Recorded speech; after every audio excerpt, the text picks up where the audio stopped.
오늘은 섬김으로 형제를 굳게 세우라 라는 제목으로 하나님 말씀을 전하도록 하겠습니다.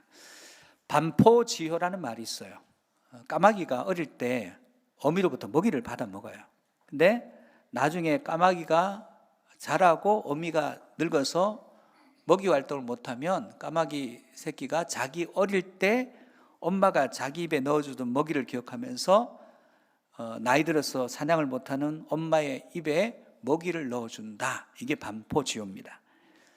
원래 우리가 이 시대는 우리는 효를 중심으로 하는 나라였습니다. 그런데 까마귀보다 못한 자녀들이 참 많습니다. 까마귀보다 나아야 되지 않겠습니까? 그런데 이 모든 것들은 자식의 책임도 아니고 부모의 책임도 아니고 쌍방이 같이 책임이 있습니다. 부모가 자식을 위해서 모든 것을 다 하고 부모님들 마음속에 이런 마음이 있는 분들이 있어요. 내가 옆집 자식보다 내가 자식에게 좀 덜 해줬다 해서 죄책감이 있는 분들이 있습니다. 절대로 그래서는 안 됩니다. 여러분, 우리는 최선을 다하고 부모님들은 최선을 다해서 할 수 있는 한 최선을 다하는 거예요. 거기에 내가 옆집 자식보다 못해줬는데 하는 죄책감이 들어와서는 안 되는 것입니다. 반대로 부모가 자녀를 교육시키고 그들을 기르고 하는 것들, 양육하고 하는 것들은 당연한 게 아니에요. 그래서 당연하면 감사가 없습니다. 감사의 마음을 가지고 이미 세상을 떠나신 부모님이 있으신 분들은 그 부모님의 사랑을 잘 기억하시고 사랑받았으니까 사랑하는 인생이 되시기를 주의 이름으로 축복합니다. 조선시대 숙종 때 개성지역에 한 정말 효자가 한 명 있었어요. 너무너무 효자인데 어느 날 왕이 행차한다는 얘기를 듣고 어머니가 병상에 있으면서 야, 나 죽기 전에 저 행차 한번 봤으면 좋겠다 하셔서 지게에다 어머니를 모시고 지게를 쥐고 그 행차를 보러 갔어요. 그런데 왕이 보니까 어머니를 지게에 모시고 와서 이렇게 눈에 딱 들어오잖아요. 그래서 불렀어요. 어떻게 와서 자초지종을 물으니까 2차 저차해서 모시고 오게 됐다. 너무너무 귀해서 왕이 송아지 한 마리 주고 쌀 10가마를 줬어요. 어마어마한 선물을 받은 거예요. 이 소문이 쫙 퍼지니까 옛날 이야기 등장하는 또 다른 한 사람, 이웃 마을의 불효자식 한 사람이 자기도 이거 받아야 되겠다고 생각하고 언제 왕이 행차하냐 기다리고 있는데 드디어 왕이 행차한다는 얘기를 듣고 아픈 부모가 힘들어서 못 가겠다는데 억지로 지게에다가 앉히고 나갔어요. 근데 왕이 보니까 너무 특이하니까 또 눈에 띄니까 또 불렀어요. 부르는데 옆에 있는 고원님이 얘기합니다. 저놈은 진짜 나쁜 놈이라고. 부모가 저렇게 아픈데 억지로 상 받겠다고 모셔 나왔으니까 벌 줘야 된다고 고했어요. 근데 어쩐 일인지 이 왕이 그 불효자식에게도 똑같이 송아지 한 마리 쌀 10가마를 줬어요. 궁금하잖아요. 왜 그렇게 했을까? 왕이시여, 저 불효자에게 왜 효자고 똑같은 상을 주었습니까? 했더니 이렇게 얘기했어요. 효도는 흉내 내는 것도 쉬운 일이 아니다. 그래서 내가 줬다는 거예요. 여러분, 오늘날 흉내 내는 것도 어려워요. 그 흉내도 내다가 그만 둬버리는 경우가 많습니다. 여러분, 흉내라도 끝까지 낼 수 있기를 축복합니다. 오늘 본문의 이야기는 남의 위에 서려고 하는 사람들의 이야기예요. 남보다 더 부유하고 남의 위에 서려고 하는 사람들입니다. 효도라는 것도 높은 시선으로서는 안 돼요. 시선을 낮게 하고 부모의 위에서는 효도가 안 됩니다. 낮은 자세로 부모 입장에서. 여러분, 어릴 때 부모님이 먹여주잖아요. 못 먹으니까. 그리고 문제를 다 해결해 주잖아요. 똥을 싸면 치워주고 진자리 만자리 가려주고 필요한 거 얘기하기 전에 공급해주고. 근데 나이 든 부모님이 똑같아요. 잘 못 드세요. 또 먹여드려야 되고, 그리고 구별을 못 하시면 구별해 드려야 되고, 그리고 진자리 만자리 챙겨야 됩니다. 이게 당연한 겁니다. 이상한 게 아니에요. 옛날에 내가 그랬으니까. 지금 연로하신 부모님이 그 상황에 처하면 내가 그것을 해야 되는 것은 당연한데 이걸 당연하게 여기지 않는 것이 문제입니다. 오늘 본문 24절을 보면 섬김의 자리에 서야 될 사람들이 서로 위에 서려고 다투는 이야기입니다. 24절입니다. 또 그들 사이에 그중 누가 크냐 하는 다툼이 난지라. 어느 날 제자들이 싸워요. 싸우는 이유가 뭐냐면 네가 예수님의 더 측근이냐 내가 더 측근이냐 이렇게 싸워요. 왜냐하면 예수님의 인기가 지금 최정상이에요. 예수님을 가면 구름대처럼 사람들이 모여듭니다. 그래서 예수님 측근이 누구냐, 옆에 오른팔 왼팔이 누구냐, 이것 때문에 싸우는 거예요. 예수님이 공생애를 시작하면서 산상에서 산상수훈을 말씀하실 때 이야기들은 새까맣게 잊어버리고 그저 관심이 뭐냐면 내가 저 사람보다 위냐 아래냐 서열 정비하고 있습니다. 그러나 주님의 마음과 이들의 마음이 일치하지 않습니다. 주님이 이 땅에 오신 목적은 섬기러 오셨어요. 섬기러 오셨어요.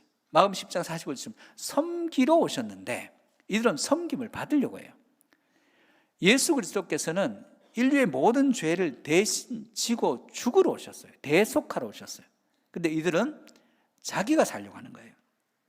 그렇다면 오늘 본문을 통해서 우리가 깨달아야 될 것은 뭘까요? 첫 번째, 믿음의 시선으로 형제를 세우는 자가 되라는 것입니다. 여러분, 예수 그리스도를 바라볼 때 왕좌가 보이면 안 돼요. 높은 자리 왕좌. 예수님은 그런 마음으로 이 땅에 왕의 자리에 앉기 위해서 오시지 않았습니다. 예수님을 따른 자는 반드시 십자가를 바라봐야 됩니다. 십자가에서 그분이 하신 일들, 그분이 무엇을 하신지를 바라볼 수 있는 은혜가 있기를 축복합니다. 오늘 이 시대의 화두는 이야기를 안 해도 두 가지예요. 성장이냐 분배냐. 여러분, 성장과 분배 이 둘 중에 뭐가 우선이에요? 우선이 없어요.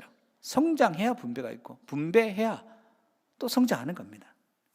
그래서 성장과 분배는 나눌 수 없습니다. 기차에 두 레일이 있듯이 성장과 분배는 기차의 한 레일로는 기차가 다닐 수 없듯이 같이 있어야 돼요. 이 세상의 모든 문제는 성장만 하면 해결될 것 같아요. 정말 성장만 하면 모든 것이 해결됩니까?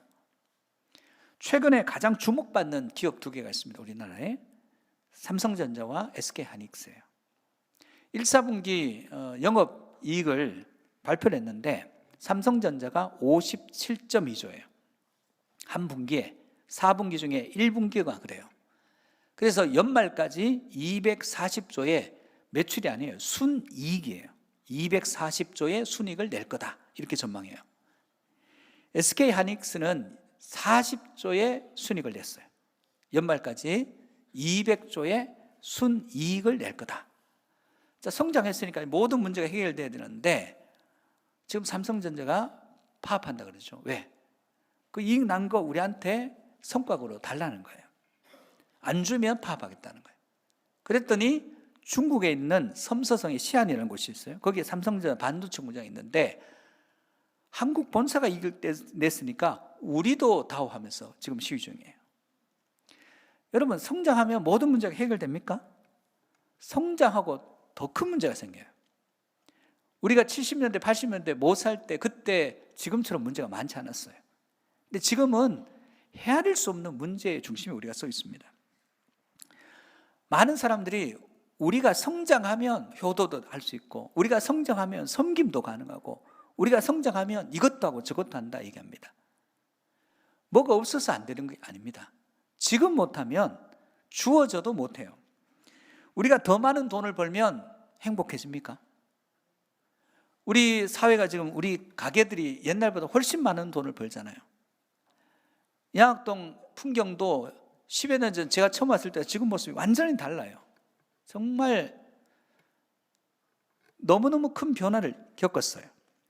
국가 경제도 어마어마하게 일본의 100대 기업이 앞으로 삼성전자 하나의 이익하고 했을 때 삼성전자 이긴다는 그런 전망이 나와요. 일본의 100대 기업을 다 모았는데 삼성전자 하나의 순이익이 더 많다는 거예요.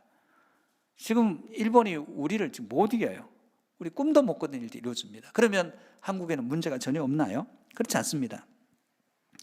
우리 주변 상황이 아무리 성장하고 발전해도 끊임없이 문제가 일어나게 됩니다.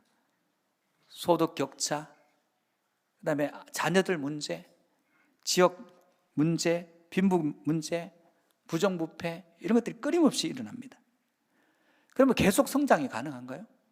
자원이 제한되어 있습니다. 그러니까 자원이 제한되어 있다 보니까 어떤 곳은 자원이 많고 어떤 곳은 자원이 없어요. 이걸 해결하는 방법, 힘 있는 사람이 힘 없는 사람과 빼앗으면 돼요. 이게 전쟁이에요. 인류 역사는 언제나 부족해지면 전쟁하게 돼 있습니다. 인간이 성숙되지 못하고 성장만 하면 큰일 납니다. 믿음이 성숙하지 못한 자가 엄청난 직분을 가지면 문제가 되듯이 성장만 해서는 안 된다는 거예요. 인간은 먼저 신앙적인 성숙을 이루어야 됩니다. 그래야 문제가 해결돼요. 성숙하지 않는데 성장만 하면 그 사람을 좀먹습니다. 성도는 먼저 예배자 되어야 됩니다. 우리 모두가 예배자 되시기를 축복합니다. 그리고 신앙인데도 겸손해야 됩니다. 왜 제자들은 이 다툼을 했을까요? 자리가 2자리밖에 없어요. 희소성의 원칙이죠. 2자리밖에 없으니까 12명인데 2자리밖에 없으니까 10명은 탈락하는 겁니다. 그 자리를 다투는 거예요. 우리 변화산에 같이 있었거든. 우리 3명만 갔다? 그러면서 자랑할 수 있습니다. 주님은 이들의 모습과는 전혀 달라왔습니다. 이들이 생각하는 메시아의 상과 주님이 이 땅에 오신 목적이 전혀 달랐어요. 주님은 이들이 생각하는 것 반대로 너무나 힘없이 무기력하게 십자가를 지시고 고난받으시고 죽으셨어요. 그러면 예수 그리스도께서 십자가를 지시고 고난받고 죽으심으로 아무 일도 못했습니까? 예수 그리스도께서 십자가를 지시고 죽으시면서 이렇게 말씀하십니다. 다 이루었다. 뭘 다 이루었을까요? 주관의 영혼들을 건졌어요. 죄를 사고 예수 그리스도를 믿을 때 사망에서 생명으로 옮겨주고 의미 없던 인생이 의미 있는 인생으로 변화되었습니다. 여러분, 우리가 부모를 섬기는데도 2가지 시선이 있습니다. 왕좌를 바라보는 시선이 있어요. 위에서를 내는 마음이에요. 십자가를 바라보는 시선이 있습니다. 다른 사람을 세워주는 사람들은 반드시 왕좌가 아니라 십자가를 바라보는 그 시선으로 주님과 같은 길을 걸을 때 그때 비로소 그 십자가의 능력으로 우리는 다른 사람을 세워주는 인생이 되더라는 거예요. 여러분, 십자가 바라보고 주님과 동행하는 은혜가 있기를 축복합니다. 2번째, 섬김으로 다른 형제를 굳게 세워주는 자가 되라는 거예요.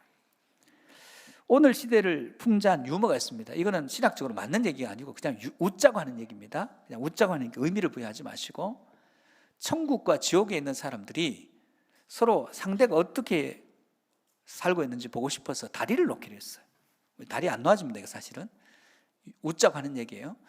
그래서 다리를 이쪽에서 반, 이쪽에서 반해서 마지막에 연결하기로 했어요. 근데 지옥에 있는 건축자들이 열심히 연결해서 갔더니 우리는 다 왔네, 중간지점이 왔는데 저쪽에는 시작할 기미가 안 보여요.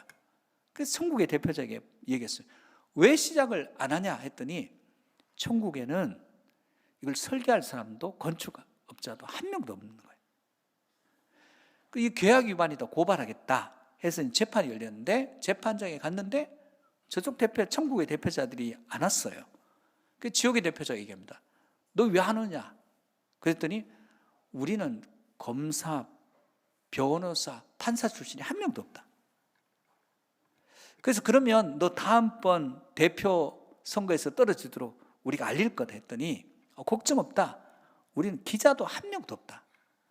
그렇게 얘기했다는 거예요. 이게 무슨 얘기냐면 각 분야의 힘을 가진 전문가가 그 힘으로 섬기지 않으면 하나님의 나라와는 무관하다, 그런 얘기예요.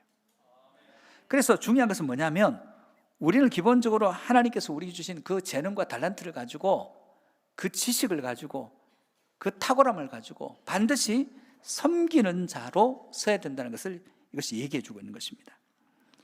인생의 해답이 뭐예요? 이 세상의 지혜가 뭡니까? 25절입니다. 같이 볼까요? 예수께서 이르시되 이방인의 임금들은 그들을 주관하며 그 집권자들은 은일이라 칭함을 받으나. 여러분, 세상의 집권자들, 대통령, 왕들이 하는 일이 뭐예요? 세금을 누구한테 걷습니까? 국민한테 걷어요. 다 걷어요. 그거 가지고 자기 관사에 살고 관용차 끌고 월급 받아 삽니다. 그러면서 우리에게 뭐라 합니까? 다리 놓아 줄게. 내 은혜를 베푸는 것처럼 얘기해요. 내가 당신들의 은인이야. 나한테 은혜를 당신들이 입은 거야. 나를 어떻게 지켜줍니까?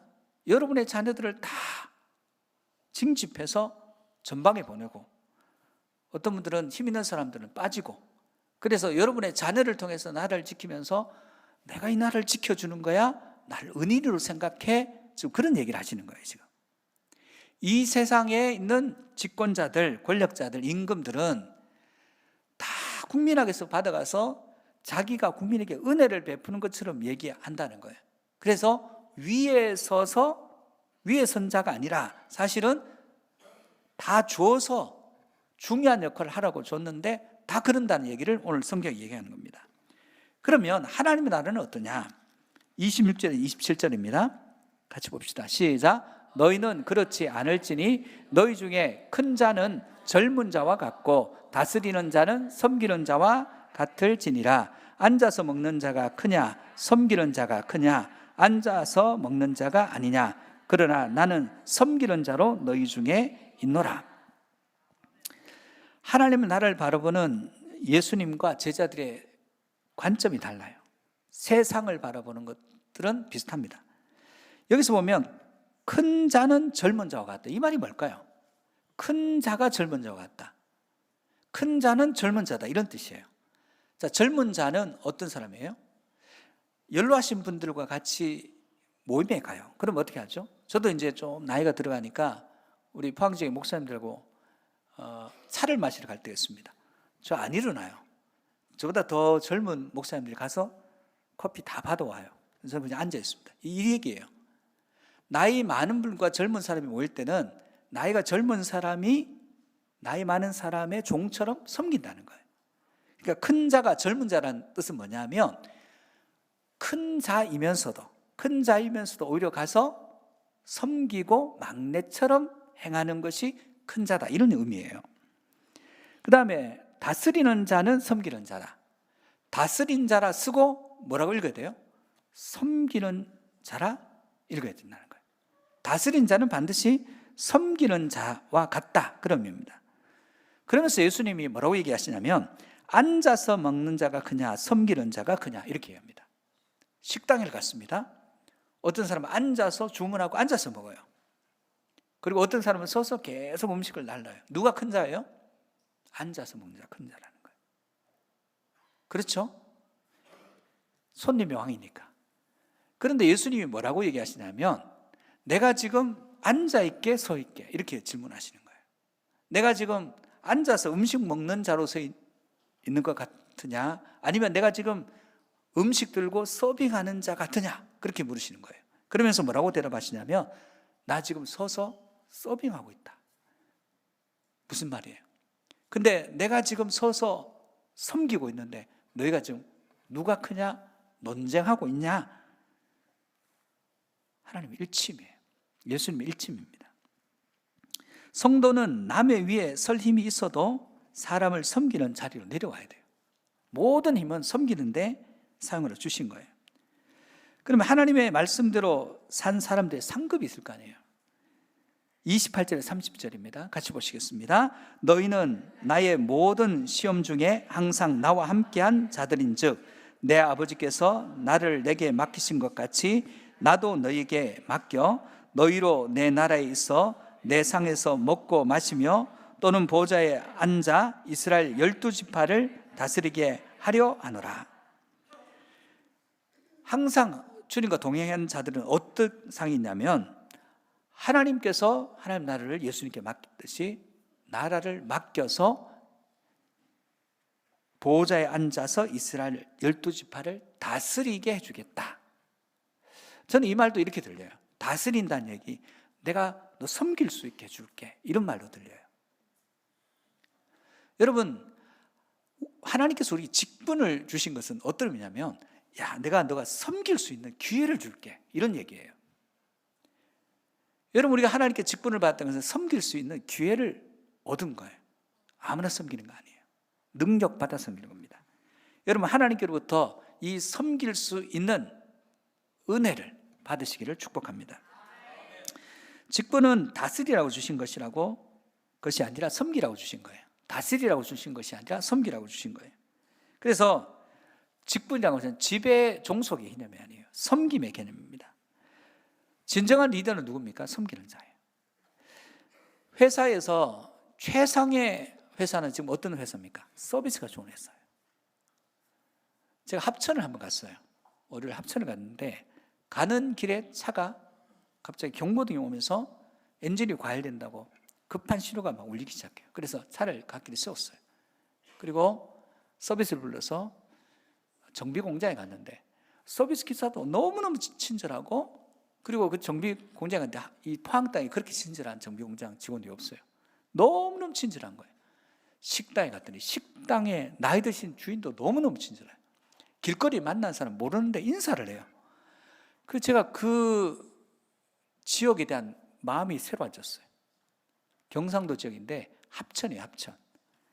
합천 사람들이 그렇게 인사를 잘하고 그렇게 친절한 줄 몰랐어요. 깜짝 놀랐어요. 여러분, 우리가 서비스 좋다는 것이 뭐냐면, 이게 한 건에 불평이 생기면, 1이라는 불평이 생기면 5라는 친절로 덮어야 된다는 거예요. 한 번 컴플레인이 생기면 5라는 어마어마한 친절로 이걸 덮을 수 있다는 거예요. 그래서 우리가 중요한 것은 누구를 대하든지 진심으로 대하고 섬기고 그를 위해서 격려하고 세우는 일이 무엇보다 중요합니다. 이 1대5의 원칙이 교회도 적용되는 것 같아요. 여러분, 많은 사람에게 엄청나게 섬기고 헌신함으로 그 사람을 세워가는 우리 공동체가 되기를 축복합니다. 내가 부모를 대우한 것이 결국에는 내 자식에게서 내가 받을 대우라는 사실을 여러분 잊지 말아야 합니다. 여러분, 우리는 우리가 좋은 것 같기를 원해요. 남에게 나쁜 걸 주길 원합니다. 남에게 나쁜 것을 주면 내가 나쁜 것을 받아요. 남에게 좋은 걸 주면 내가 좋은 걸 받습니다. 그 사람이 안 줘도. 내가 내 부모에게 불효하는데 내 자식은 나한테 효도할 거다. 꿈도 야무지죠. 그런 일은 일어나지 않습니다. 우리가 어떻게 대우하느냐, 그게 결국 우리가 받을 대우입니다. 무서운 거예요. 여러분, 마태복음 7장 12절에 보면 황금줄이라는 구절이 있습니다. 그러므로 무엇이든지 남에게 대접을 받고자 하는 대로 너희도 남을 대접하라. 이것이 율법이요 선지자니라. 이 세상에 좋은 대접을 받는 사람들은 특징, 남을 대접하는 사람이에요. 남에게 좋은 거 주려고 애쓰는 사람이에요. 인사에도 좋은 말로 그의 마음을 기쁘게 하려고 하는 사람이에요. 그럼 기쁨이 돌아와요. 영등포에 있는 장로님 한 분이 계신데 85세 장로님이세요. 시발 갔더니 그분이 얘기 끝에 이렇게 얘기하세요. 이제 85세가 되고 하나님 나라 가까운데 너무너무 후회되는 거 있다 하시면서 갑자기 뜬금없이 그분의 눈에서 눈물이 뚝 떨어져요. 그래서 뭐가 그렇게 저렇게 눈물 나도록 후회되나? 그랬더니 하나님 나라에 가까우니까 하나 생각나는 것은 내가 부모님에게 조금 더 효도할 걸, 조금 더 잘해드릴 걸, 그게 너무너무 후회된다는 거예요. 하나님 나를 앞두고 있으니까. 다른 거 후회된 거 하나도 없는데 부모님 살아계실 때 조금만 더 잘할 걸, 조금만 더 잘해드릴 걸, 그 후회가 들더라는 거예요. 여러분, 우리가 잊지 말아야 됩니다. 우리가 섬기면 섬김 받습니다. 좋은 거 주면 좋은 거 받습니다. 나쁜 거 주면 결국 그 나쁜 게 내 것이 되는 것입니다. 그러므로 섬김으로 다른 사람을 세워가는 거룩한 주의 백성들 되시기를 주의 이름으로 축복합니다. 세 번째는 회개하고 형제를 굳게 세워주는 자가 되라는 거예요. 교회는 오직 십자가의 예수 그리스도를 목적으로 삼아야 됩니다. 예수님이 수단이 되면 안 돼요. 우리 한 45년 전에 교회 성장이라는 학이 들어왔어요. 교회는 부흥해야 되고 성장해야 된다. 그러다 보니까 예수님도 어느 순간 수단이 되어버렸어요. 예수님이 목적인 교회가 예수님도 성장을 위한 수단으로 전락해버렸어요. 그러니까 교회 안에 거룩함, 순결함, 그 안에 영광 다 사라집니다. 고민거리, 걱정거리가 됩니다. 오늘 본문 31절을 보면 예수님이 목적되지 않고 남의 위에서로 가는 사람들이 나타나는 모습들이 나타납니다. 31절 32절입니다. 시몬아 시몬아 보라 사단이 너희를 밀가부리듯 하려고 요구하였으나 그러나 내가 너를 위하여 내 믿음이 떨어지지 않기를 기도하였노니 너는 돌이킨 후에 내 형제를 굳게 하라. 자, 지금 누가 더 위냐, 서열이 위냐 다투는 이유, 그는 누구로부터 비롯된지 몰라요. 성경에 기록되어 있지 않습니다. 그런데 예수님은 이것이 사단의 속임수 때문에 그렇다는 거예요. 내가 다른 사람 위에 서려고 할 때 이미 내 믿음이 떨어지는 거예요. 내가 다른 사람보다 더 높은 자리에 서려 하는 그 마음이 들 때 이미 사단이 내 안에 역사하는 거예요. 그래서 예수님께서 베드로를 아시죠? 베드로의 미래의 모습도 아세요. 그래서 베드로에게 내가 너 사단이 밀가부리 너를 위해서 믿음이 떨어지지 않도록 기도했다 하시면서 베드로에게 하신 말씀이 뭐냐면 너는 먼저 돌이킨 후에 내 형제를 굳게 하라. 돌이키라고 얘기해요. 회개죠. 어디로 돌이켜야 됩니까? 십자가 바라보면서 예수님께로 돌이켜야 됩니다. 그리고 내가 먼저 돌이킨 후에 그 다음에 형제를 굳게 하는 거예요. 이 말이 무슨 말이냐면 굳게 한다는 게 무슨 얘기입니까? 베드로는 조금 있으면요 예수님을 3번 부인합니다. 물 위로 걸었죠. 주는 그리스도시요 살아계신 하나님의 아들이십니다. 믿음의 고백도 했죠. 수제자죠. 변화산에 갔죠. 소녀가 살아났는데 거기도 3명 중에 1명이죠. 중요한 지점에 다 했어요. 근데 십자가 지신 예수님 보면서 도망가 버렸어요. 그리고 갈릴리에 고기 잡으러 갔어요. 그때 주님께서 떡과 고기를 구워주시면서 바요나 시몬아 내가 너 나 사랑하니 물으시고 내 양을 먹이라 다시 기회를 주셔요. 성령께서 임하시고 베드로는 그 전에 자기를 의지했어요. 실패의 경험을 가진 베드로, 자기를 의지했던 베드로가 이제는 자기를 의지하지 않아요. 하나님만 의지해요. 여러분 초대교회에는 기준이 필요합니다. 베드로가 그 기준이 되어주는 거예요. 신앙생활 어떻게 하면 돼? 나처럼 하면 돼 하면서 기준을 제시하는 거예요. 이게 형제를 굳게 세우는 거예요. 두 번째, 실패한 사람도 있어요. 우리 다 실패합니다. 믿음에서 기도에 실패하고 예배에 실패하고 찬송에 실패합니다.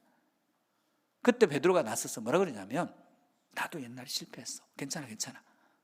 나도 일었었잖아. 나도 하나님이 기회를 주셨잖아. 너도 기회를 주실 거야. 일었어. 자기가 기준이 되어줄 뿐 아니라 실패한 사람들을 다시 일으켜 세워줘요. 이게 참다운 공동체를 세움이에요. 신앙의 성숙이 뭐예요? 실패 안 한 사람이 아니에요. 언제 성숙한 사람이 됩니까? 많은 실패 가운데 일어나는 사람이 성숙해지는 거예요. 여러분 기도에서 무너질 수 있습니다. 우리 5가지 지금 하잖아요. 기도, 그리고 찬송하고 전도하고 감사하고 찬양하고 매일 하자 그랬잖아요. 실패하죠. 또 하면 됩니다. 헌신하는데 실패할 수 있어요. 또 하면 됩니다. 뭐 하면요? 십자가 바라보고 내 힘이 아닌 주님의 능력 의지하고 내가 지금 계속 베풀어서 나중에 그것이 내게로 돌아오는 거예요. 평강을 빌면 평강이 오고 은혜를 베풀면 은혜가 돌아오고 욕하면 욕이 들어와요. 오늘은 어버이 주일입니다. 우리 동양의 한국이란 나라, 대만도 그렇고 베트남도 그렇고 효가 중심이 되는 나라입니다. 그런데 하나님께서 10계명을 주시면서 앞에 중요한 하나님과의 관계에서는 하나님 사랑, 뒤에 중요한 5계명, 10계명까지는 사람 사랑에 대한 이야기를 주셨어요. 첫 번째가 하나님 사랑, 두 번째는 사람 사랑. 그러면서 사람 사랑의 첫 번째가 뭐냐면 부모를 공경하라는 거예요. 여기에 복도에 장수의 복도 말씀하셨어요. 왜 이렇게 하십니까? 중요한 것은 우리가 하나님과의 관계가 온전해지지 않으면 사람과 관계를 제대로 못 맺습니다. 하나님과 바른, 우리가 주일 예배를 드린 것은 이 자리에서 하나님과 바른 관계를 맺고 저 문을 나가서부터 사람과 바른 관계를 맺는데 그 사람 관계의 첫 번째가 부모의 관계. 이 부모의 관계가 어그러지면 하나님의 관계가 또 뒤틀려져요. 그래서 하나님은 이 십계명의 첫 번째 중요한 것을 하나님과 부모 이 두 가지를 보고 우리에게 하나님과의 수직적 관계, 사람과의 수평적 관계를 얘기하시는 거예요. 부모도 섬김의 시선이 아니고 높은 시선으로 못 섬겨요. 부모 입장에서 우리는 부모를 경험해 볼 수가 없어요. 어떻게 하든지 부모는 나보다 더 인생을 더 살았어요. 그 연약함을 우리가 몰라요. 그 아픔과 고통을 우리가 알 수 없습니다. 그래서 곱씹어보면서 역지사지하면서 헤아리려고 하지 않으면 육신이 약해지는 것에 그 의미를, 잠이 안 오는 의미를, 모든 일들이 힘들어지는 그 의미를 깨달을 수가 없어요. 높은 자세로는 보이지가 않습니다. 그래서 중요한 것은 우리가 효도 또한 섬김의 낮은 자세로 아니고는 불가능하다는 것입니다. 사랑하는 성도 여러분, 우리가 섬김이 성취되기 위해서는 십자가를 향해서 돌아서야 되고 섬김으로 능력을 받아야 됩니다. 그리고 무엇보다 하나님 안에서 십자가의 시선, 십자가의 섬김, 십자가의 능력을 받아야 진짜 효도도 가능하다는 거예요. 오늘 우리 공동체가 십자가의 능력으로 누구를 만나든지 위에 선 자가 아래에 내려와서 섬길 때 그때 파워가 생긴다고 그랬어요. 세상적인 정치력이 있는 권력자가 교회 와서 높은 자리에 있으면 힘이 하나도 안 생겨요. 그런데 그 사람이 교회 와서 허드렛 일을 하면 그때 어마어마한 능력이 생겨요. 세상적으로 인사받던 사람이 여기서 인사하면 영적 파워가 생겨요. 여러분, 교회에서는 가장 별 볼 일 없는 일을 하는 거예요. 그때 힘이 생겨요. 여러분이 어떤 지위, 어떤 모습이든 교회 와서는 섬기는 거예요. 먼저 인사해주고, 인사 받으려고 하지 말고 먼저 인사해주고, 먼저 손잡아주고, 먼저 기도해주고, 그리고 그 사람의 아래에서 낮은 자세로 섬김으로 하나님의 엄청난 능력과 권능이 효도로, 자녀 양육으로, 가정 회복으로 이루어지기를 주의 이름으로 축복합니다.